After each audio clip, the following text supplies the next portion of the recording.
Ito ang mensahe ng past person mo, Taurus.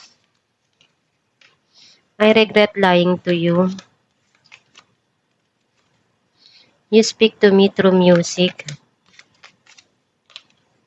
Just being near you is intoxicating. I bury myself in work to forget you. My life is not as together as it seems. I will wait for a sign from you. Ang mensahe para sa'yo. It's good to feel good. Ang mensahe para sa'yo na kung ano yung nararamdaman mo, gawin mo lang yung makakaya mo at yung mga dumarating sa'yo ng tama, ng alam mo sa sarili mo na iyon yung best mo. Magdasal ka lang palagi at para